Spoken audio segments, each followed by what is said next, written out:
I decided to put on a little bit of makeup for this video. Are you going to take what I have to say less seriously because of it?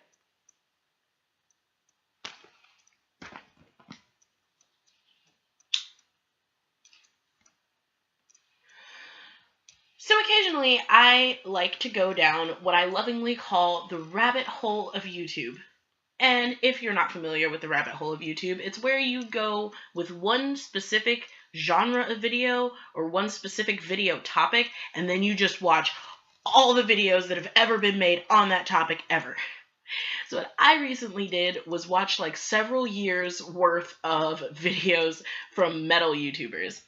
And what I found is, much like you can't find an 80s hair metal album without a ballad on it, you cannot find a metal YouTuber's channel without one video titled something along the lines of "My opinions on females in metal." And you can't talk about females in metal, apparently, without talking about the hypersexualization of females in metal. And you can't talk about the hypersexualization of females in metal without talking about Maria Brink. And as someone who is an avid In This Moment fan, I feel the need to defend this because I have not seen a single person do it, and it's pissing me off. I'm like really sick of all the shit that Maria Brink gets because it's just getting really fucking old. No one is saying anything thought-provoking, interesting, or new, so I'm going to rip y'all apart. But before I do that, I'd like to give you a little bit of my background on the subject, because two of the most important things to me in the world are primarily considered boys' clubs. Now, I'm going to go ahead and tell you I haven't done any scientific research on the gender ratio of either of these groups, so I can't tell you if it's scientifically accurate that it's mostly straight dudes, but it's the general consensus, okay? So the two most important things to me are nerd culture, huge nerd, and metal, things that are primarily, like I said, considered boys' clubs. Now, these things are a microcosm of a great. So these things are a microcosm of a greater society that uses sexualized women's bodies to sell everything from cars to soap to coke to socks, and it stands to reason in that society that in the smaller subcultures of that society, sexualized women's bodies are used to sell everything from comic books and video games to music. And that's to be expected, right? But in a community that I guess doesn't see that many girls, when a woman finally does show up, guys get really fucking weird. Like, they don't know how to act at all. They just assume that, I guess, you're there to sell them something too. That fosters, now I haven't gotten this so much living in Chicago, but I definitely got it quite a bit when I lived in South Carolina. And that is moments where I walk into a comic book store and the attendant goes, "So what kind of things does your boyfriend like?" Or a few years ago, I was at this festival. Now, it was a super small local festival, and it was like a butchery of a name. It was like the Heavy Black Death Thrash Metal Festival or some shit. Like, because they had a bunch of different bands from a bunch of different subgenres kind of just thrown together. It was awesome. The crowd was like 30 strong, and half of them were members of the other bands who were playing, but it was a lot of fun. I was outside smoking a cigarette, and this guy comes up to me and says, "Oh, hey, who are you here with?" Now, I know what you're thinking. Chanel, give this guy the benefit of the doubt. That is frequently an opening line used by people who are trying to gauge whether or not they're allowed to hit on you, whether or not you're single. And I would give you that. If his next question wasn't, "So, do you like this kind of music?" No, I'm sorry. I was on my way to a Katy Perry concert, but I accidentally ended up here, so whoops. Like, what the fuck? No. But it's that kind of thinking that drives us into two different camps. And there's a moment where I realized this. And as you can see, I'm wearing my Slayer shirt. Now, this is one of my favorite shirts to wear because it is the most visible, the most recognizable, and well-known band of all the band merch that I own.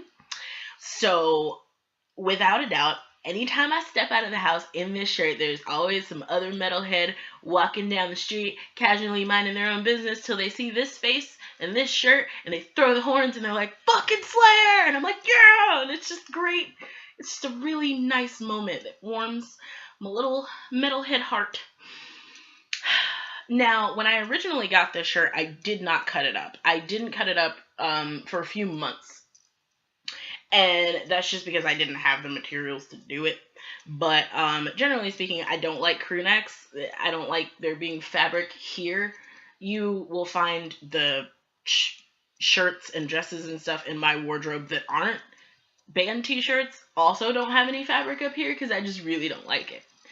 And being able to show off my cleavage is a pretty nice bonus, not gonna lie. But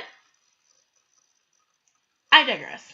So, walking down the street with one of my non-metalhead friends a few months ago, and I saw this guy coming from a mile away. I knew it was going to happen. I was prepared for it, and I was really excited for it. You know, he had long hair and beard and fucking gauntlets, spikes everywhere, fucking band t-shirt and a battle vest and combat boots. This guy was ready.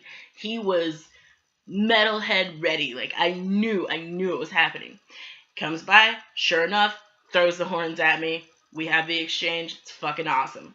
My friend goes, you know he wouldn't have addressed you like that if you'd been wearing, like, a mini skirt. Or if your shirt was tighter. He would have thought that you were faking. And I actually found that really interesting. That was the moment where I realized that response has driven women in particular in these situations into two camps. They're the women who are like, I'm trying to be taken seriously here, and having all of you sexy bitch sluts walking around is ruining my fucking street cred.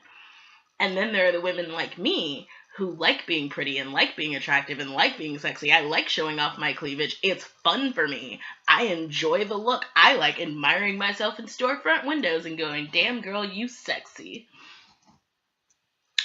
Crucify me for it.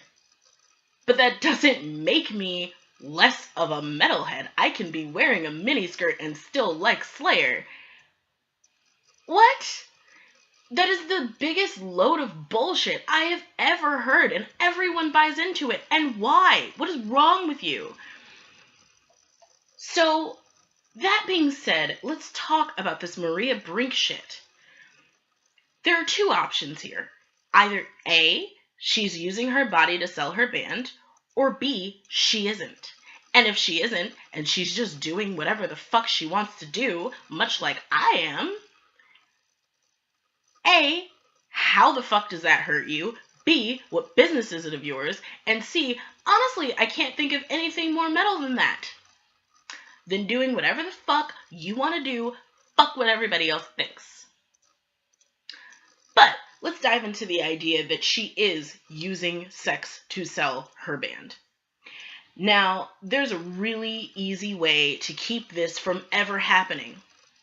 Don't fucking buy their shit. Don't go to their shows. Don't buy their albums. Don't read any articles with them. Don't look at their interviews. Don't pay them any fucking attention. When it's no longer profitable to sell sex, to use sex to sell albums, no one will do it.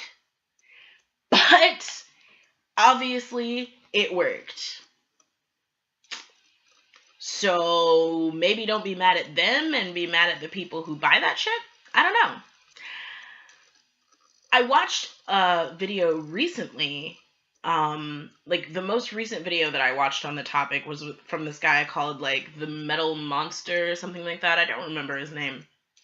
And his video was from back in August of 2016. And he made this interesting point that I thought was kind of funny, where he says, well, who is in charge here? Is it Maria Brink making this decision? and the band, or is it someone like a publicist or a producer whispering in her ear to like take her clothes off to sell more albums? And that's a funny thought. Now, if that is the case, and it's not Maria Brink's decision, it's someone else, you shouldn't be mad at her. You should be mad at the fuckwad who's telling her to do that shit. Maybe be mad at her for doing it, but she's not the only problem here. But my personal opinion on that is genuinely, actually, I forgot. That video that I just told you about from, I guess, the Metal Monster, I'm not looking it up right now, but that video that I just told you about, when he talks about Maria Brink, when he complains about her, he actually used the video for the song Whore to talk about it. And I thought that was funny as fuck. What I'm going to need you guys to do right now, what I need you to do is like close your eyes. Just close them.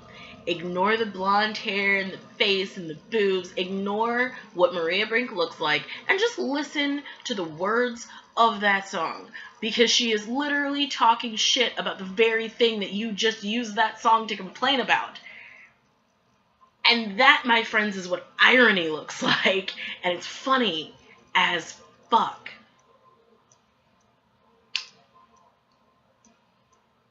If you want to be mad about people using sex to sell albums, be mad about people using sex to sell albums, but don't pretend like you're not a fucking hypocrite. The band's successful for a reason.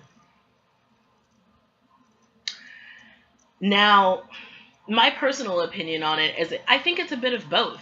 There's nothing that Maria Brink specifically has ever done musically or in her activist causes with the organization Whore that she started or was talking about starting, and Maria Brink's Wonderland and everything that she says in interviews, because I follow all of that shit because I generally love the band. I have for over a decade now.